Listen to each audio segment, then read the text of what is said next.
पुराने बेकार ताले गलती से भी ना फेंकें, आपका मसला चुटकियों में हल हो सकता है। चार्जर में सिम डालते ही आप हैरान रह जाएंगे और बिजली आए या जाए आपको कोई परेशानी नहीं होगी।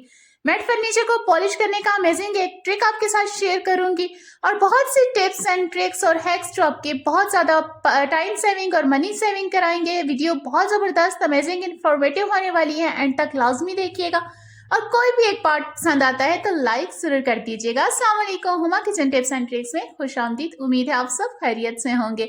मौसम बदल रहा है, हम सब किसी ना किसी सूरत बर्फ का इस्तेमाल करते हैं और उसे तोड़ने के लिए हम बेलन का या डंडे का इस्तेमाल करते हैं। बाज़ औक़ात हम सिल बटे का भी इस्तेमाल करते हैं, लेकिन आपको एक अमेजिंग तरीका शेयर करने वाली हूँ जिसमें आपको बड़ी बड़ी भारी और वजनी चीज़ों की ज़रूरत नहीं होगी, बल्कि एक ही चोट पर आपकी बर्फ किरची किरची हो जाएगी। तो आपको सिर्फ ये चम्मच लेना है जो हम सबके घरों में आमतौर पर होता है। इसकी मदद से आप बहुत आसानी से बर्फ को टुकड़ों में तोड़ सकते हैं। यहाँ आप देख सकते हैं हल्की सी ज़रब से जो टुकड़ों में टूट रही है। ये बहुत आसान तरीका है और बहुत यूजफुल भी है। उम्मीद है ये टिप आपको अच्छी लगी होगी। हमेशा मेरी फर्नीचर वाली पॉलिश के कमेंट्स में बहुत ज़्यादा पूछा जाता है कि मैट फर्नीचर को आप कैसे पॉलिश कर सकते हैं और इसको कैसे क्लीन किया जा सकता है, क्योंकि इस पे कोई भी पॉलिश हम इस्तेमाल नहीं कर सकते। ये मैट लुक में होता है, इसमें कोई चमक नहीं होती। सबसे पहले आपके फर्नीचर पर जो भी वाइट निशान हो, चाहे चाय के हों, दूध के हों या किसी किस्म के भी निशान हो, उस पर थोड़ा सा आपने बेकिंग सोडा डाल देना और लेमन आपने डाल देना है। या अगर लेमन ना हो तो आप थोड़े से सिरके का भी इस्तेमाल कर सकते हैं, लेकिन लेमन के रिजल्ट्स बहुत बेस्ट होते हैं।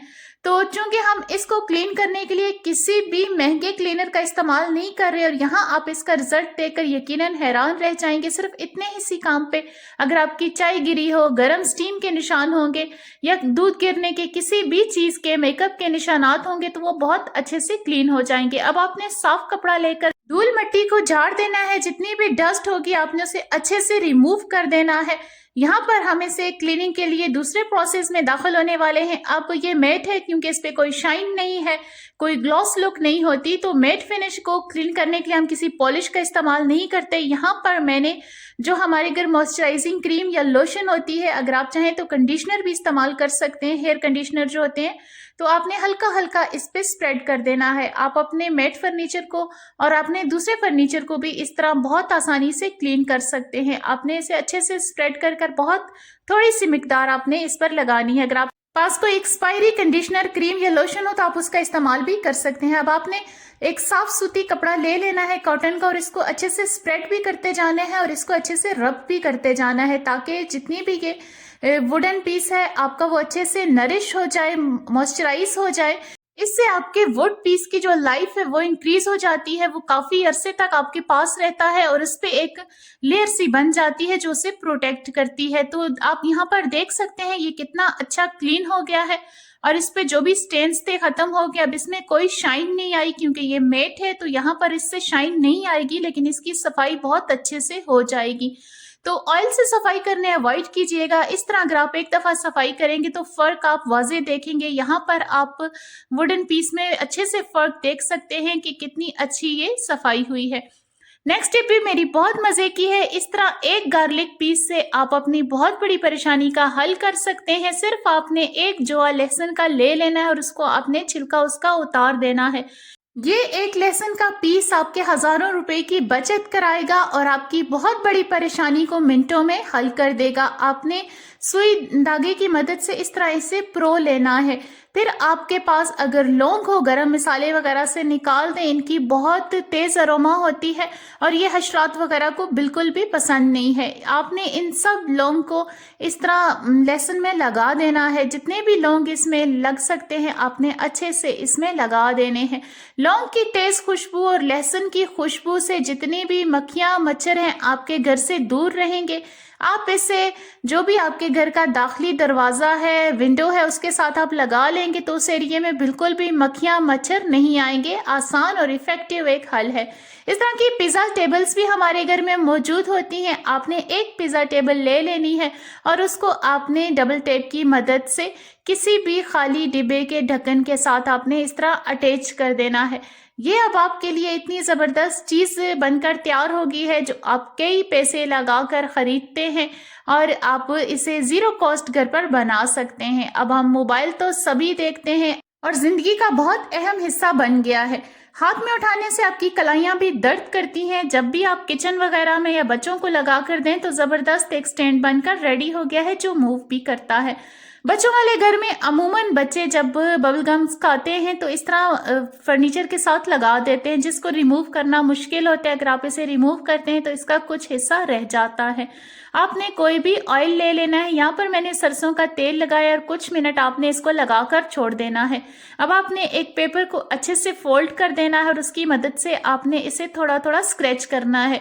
यहाँ पर आपने किसी भी छुरी का, किसी तेज धार चीज का इस्तेमाल नहीं करना। हल्के हल्के हाथों से आपने इसे स्क्रैच करते जाना है। साथ अगर आपको जरूरत पड़े तो आप ऑयल मजीद लगा सकते हैं।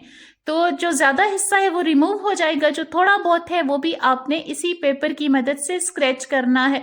जब हम फर्नीचर पे किसी छुरी या तेज धार चीज का इस्तेमाल करते हैं तो उस पर स्क्रैचेस पड़ जाते हैं जो बिल्कुल भी अच्छे मालूम नहीं होते। आपने इस पेपर की मदद से थोड़ा पेशेंस रखकर इसे हल्का हल्का रिमूव करना है। बहुत जल्दी ये रिमूव हो जाता है और इसका कोई निशान बाकी नहीं रहता। यहाँ पर आप अपनी ज़रूरत के मुताबिक ऑयल लगाते जाएं। फिर आप कपड़े की मदद से जैसे ही रिमूव करेंगे तो कोई बाकी निशान नहीं रहेगा। अच्छे से ये सारा क्लीन हो जाएगा। फिर भी आपको हल्का फुल्का निशान लगे तो कपड़े पे ऑयल लगाकर आप इसे थोड़ी देर रब करेंगे तो आपके फर्नीचर से बगैर स्क्रैच आए, बगैर इसके बकियाजात रहे, आपका फर्नीचर बिल्कुल साफ क्लीन हो जाएगा और ऐसा मालूम ही नहीं होगा कि यहाँ पर किसी ने च्युइंगम लगाया था। तो उम्मीद है मेरी ये टिप भी अच्छी लगी होगी। अगर आपको अभी तक कोई टिप भी अच्छी लगी तो लाइक करना मत भूलिएगा।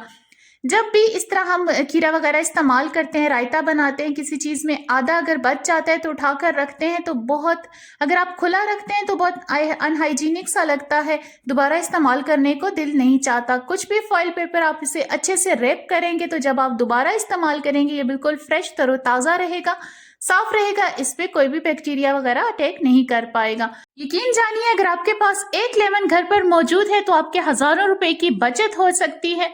आप घर पर ही जबरदस्त एक इंसेक्ट्स किलर बना सकते हैं। होममेड रेमेडी, आपने चंद एक लौंग ले लेने हैं, इनका अरोमा बहुत तेज होता है। आपने इसे अच्छे से लेमन में लगा देना है। 5-6 लौंग अगर आप इसमें लगा देंगे और आप अपने घर पर, अपने बेड के नज़दीक, अपनी साइड टेबल पर, अपने सोने की जगह पर, किचन में कहीं भी रखेंगे, वहां पर आपके नज़दीक मक्खी, मच्छर, कॉकरोच, कोई भी किस्म का कीड़ा आपके नज़दीक नहीं आएगा। इसकी खुशबू से चूहे भी दूर भागते हैं और गर्मियों में जितने भी कीड़े मकोड़े निकलते हैं वो इसकी खुशबू को पसंद नहीं करते। अगर आपके पास भी बेकार चार्जर्स हैं और वो काम नहीं कर रहे तो उन्हें फेंकने की गलती ना करें। आपने एक सिम ले लेनी है और सिम को चार्जर में डालते ही आप हैरान रह जाएंगे। आपका चार्जर जो बहुत पुराना हो गया, खराब हो गया, वो बिल्कुल भी काम नहीं करता, काम करने स्टार्ट कर देगा। आपने एक सिम ले लेनी है और थोड़ा सा फॉइल का पीस ले लेना है। अब आप सिम को फॉइल पेपर के अंदर रख दें और सिम के साइज के मुताबिक इसको फोल्ड करते जाएं ताकि सिम अच्छे से ओवरलैप हो जाए। और ये जितना भी फॉइल पेपर है आपने इसे इसी तरह फोल्ड करते जाना है। ये आपकी बहुत बड़ी परेशानी मिनटों में हल कर देगा और आपके बहुत सारे पैसों की भी बचत कराएगा।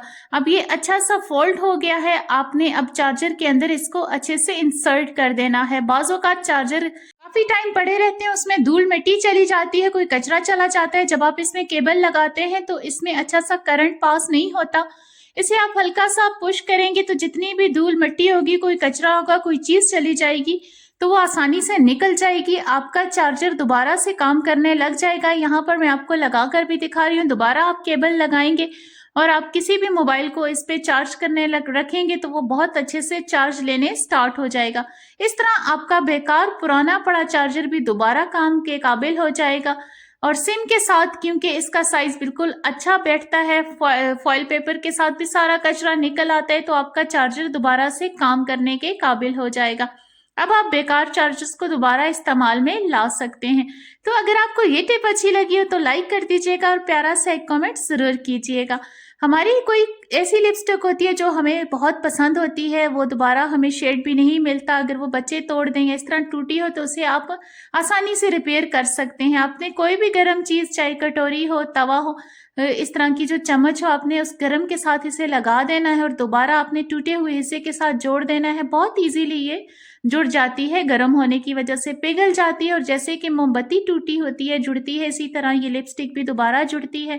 अब आपकी लिपस्टिक खराब होने से बच जाएगी और आप अपनी पसंदीदा लिपस्टिक को दोबारा लगा सकेंगे और आपकी सारी उदासी दूर हो जाएगी। तो जब घरों में बच्चे होते हैं, काम के दौरान ऐसे पेन अक्सर फालतू पड़े ही रहते हैं। तो अगर आपके पास भी इस तरह का कोई पेन हो, मार्कर हो, फालतू बच गया, तो इससे आप बहुत काम की चीज़ बना सकते हैं। आपने कोई भी कील वगैरह गर्म करके इस तरह उसमें होल बना देना है, फिर कोई भी मजबूत धागा लेकर आपने इसमें अच्छे से इंसर्ट कर देना है।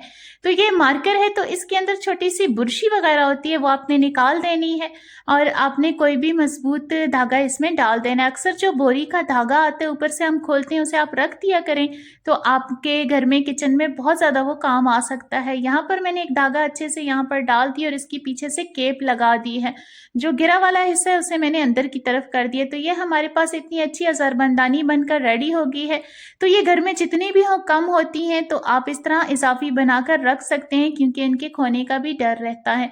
कॉटन बड की मदद से आप आसानी से अपने घर को रोशन कर सकते हैं। आपने कोई भी फॉइल पेपर का यहाँ पर पीस ले लेना है, इस्तेमाल हुई फॉइल पेपर या पार्सल्स के साथ जो आती है, लंच बॉक्स में आप देते हैं, उस इस्तेमाल शुदा फॉइल पेपर का भी आप इस्तेमाल कर सकते हैं। किसी भी शेप में आप इसे डाल दें। कप की मदद से मैंने इसे छोटी सी एक दिया की शक्ल में डाल दिया है। अगर आपके पास सरसों का तेल है आप इस्तेमाल करें, यहाँ पर मैं कुकिंग ऑयल का इस्तेमाल कर रही हूँ। कॉटन बड हम सबके घरों में मौजूद होती है, उसके एक पीस को मैंने आधा कट कर दिया है और उससे अगला पार्ट जो उसका कॉटन वाला पार्ट होता है उसे मैंने ऑयल में डिप करके तो यहाँ आग लगा दी है। बहुत आसानी से इसने आग पकड़ ली है और ये आपके पास इंस्टेंट एक दिया बनकर तैयार हो गया। जो आजकल के हालात हैं, बिजली वक्तन फवक्तन जाती है। अगर आपकी टॉर्च में चार्ज नहीं है या आपके मोबाइल में घर में आपके पास कोई मोमबत्ती मौजूद नहीं है, तो आप इस तरह आसानी से इंस्टेंट एक दिया बना सकते हैं। आप अपनी कुकिंग वगैरह, खाना खाना हो या बच्चे होमवर्क भी कर सकते हैं। ज़ीरो कॉस्ट और सेकंडों में बनने वाली एक चीज़ है। पुराने बेकार ताले फेंकने की गलती ना करें, ये आपके बहुत काम आ सकते हैं। ये एक बहुत पुराना ताला है, अगर आप देखें तो इसके अंदर जाला भी बना हुआ है। ये बहुत पुराना है, इसकी चाबी कहीं खो गई थी तो ये बिल्कुल बेकार पड़ा था, जंग आलूद है। इसकी हालत आप देखकर अंदाजा लगा सकते हैं कि शायद ये कई सालों पुराना एक ताला है।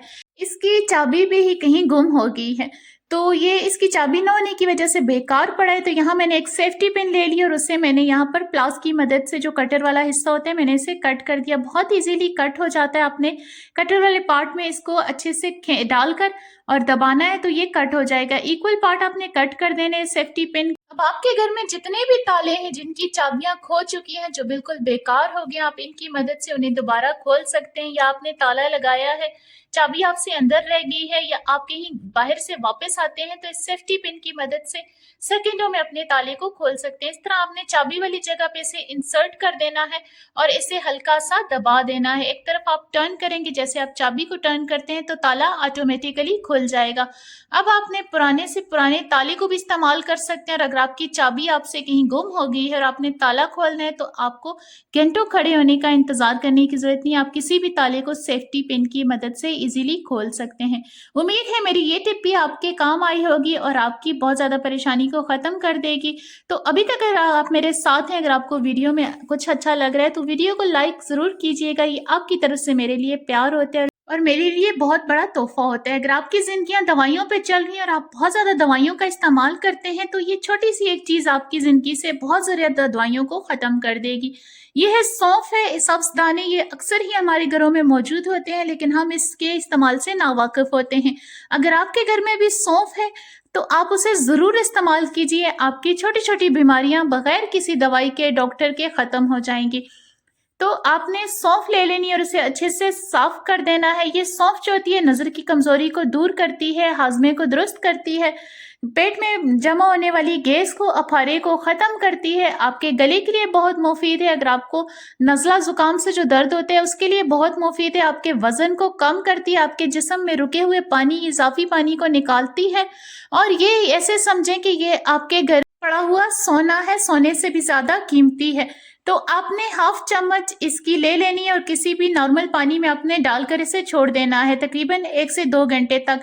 फिर इस पानी को आपने छानकर पी लेना है। अगर आप चाहें तो इस सौंफ के दानों को भी चबाकर खा लीजिए, तो डॉक्टर की महंगी फीसेस से आपकी जान छूट जाएगी और दवाइयाँ खाने से भी आपकी बचत हो जाएगी। वीडियो अच्छी लगी तो लाइक कर दीजिएगा। मिलते हैं अगली वीडियो में, तब तक अल्लाह हाफिज।